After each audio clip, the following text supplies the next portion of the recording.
These are the TCX Street Free motorcycle trainer. I've owned them for about 6 months and I've been wearing them now regularly in a variety of conditions on day-to-day use, and I want to give you the lowdown with a no BS approach on, are these trainers up to the job, or are they another overpriced piece of motorcycle equipment?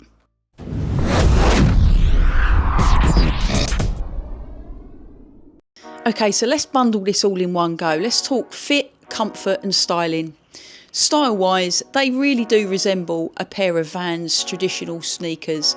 If you was to bung that white squiggly thing on the side, they could easily pass for a regular pair of Vans.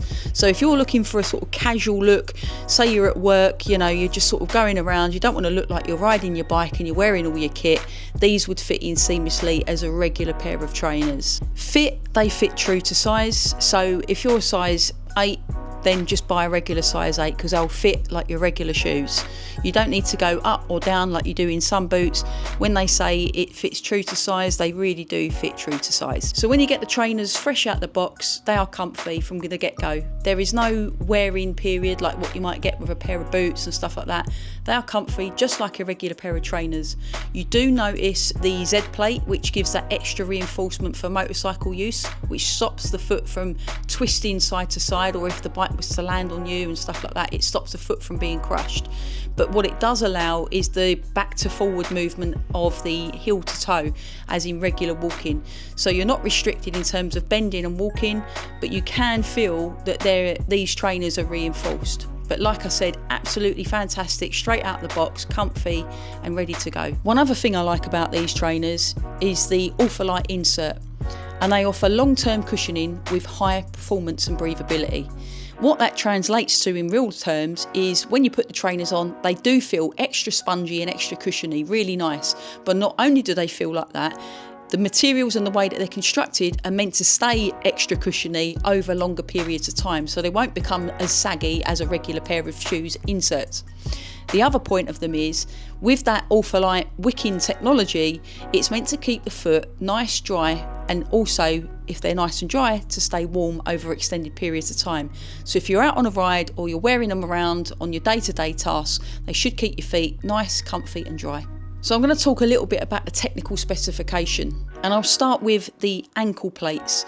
So it's got what they call these D30 inserts on both sides of the ankle, the inside and the outside, and they're small little discs placed around the ankle area, which upon impact are meant to harden, so to protect the ankle from being crushed or any sort of abrasion should you come off the bike. You can't feel them when you're walking around, you don't feel them in the boot, but they're there as an extra safety precaution. Now, being a motorcycle trainer, it's obviously got some inbuilt safety features.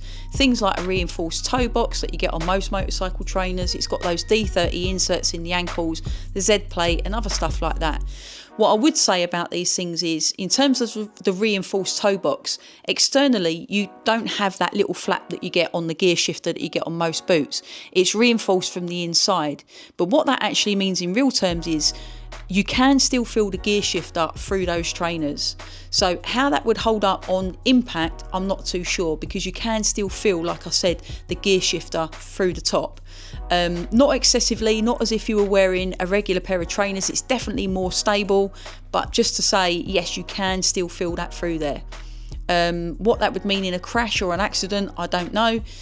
They're not like a pair of steel toe caps, are not that reinforced. It's literally like another piece of material layered inside the shoe. The Z plate, when you test it and twist it from side to side and sort of do that torsion movement, it doesn't twist, so it's really difficult to twist. So that gives you a little bit more confidence in thinking, no, if you were to slide along sideways, the foot's not going to bend and twist about, it's going to be protected to a level. And also the trainers do feel very well secured. You know, your foot feels very tight and comfy inside those shoes, and the way that the laces do up, you pull it so tight that they don't come loose. You know, they really do stay tight and gripped. One of the other benefits I do like about these trainers is the elasticated loop that sits on front of the tongue, because what that allows you to do is tuck those laces inside the tongue so that they're not flapping about. Because the last thing that you want, if you've ever worn laces around a motorcycle, is those laces getting looped around the pegs or some part of the bike, so that when you go to put your foot down, you end up getting caught and the bike goes sideways. So I really do like that inbuilt feature. Now, depending on what construction you go for, whether you go for the full grain leather or the suede or even the material version, some of them have different options. So the ones that I've gone for, which are the suede version, have got inside the tongue this little WP symbol, and that includes a T-dry waterproof membrane, which offers a level of waterproofing and without sacrificing too much breathability. So if you're considering these trainers for a little bit more everyday use and you want to guard against maybe the odd drizzle, make sure you go for the WP version. So in conclusion, I think the TCX Street 3s are an absolute great option if you're looking for something where you can zip around town, jump on and off the bike and get on with your day-to-day life without looking like you've just jumped off a racetrack. I think these trainers are stylish enough and inconspicuous enough that they look like a regular pair of shoes, and comfort wise absolutely great. You can get on and do your day-to-day stuff. What I would say is, if you're looking for an everyday, all conditions riding boot, that these are probably not the option for you. For me personally, I wouldn't feel safe doing long commutes or high-speed journeys in these, just because you can still feel the gear shifter through them and stuff like that. So I wouldn't feel as confident travelling at those higher speeds in these shoes. Not to say that they can't withstand it, but for me personally, in my experience, like I said, just feeling those little things throughout it, I feel much more confident in a proper bigger pair of motorcycle boots. Saying that, like I said, they are fantastic if you're zipping around town. I have been caught out in the odd shower in them and they've been absolutely fine. Not torrential downpours, but who wants to get caught out in a torrential downpour? Nobody.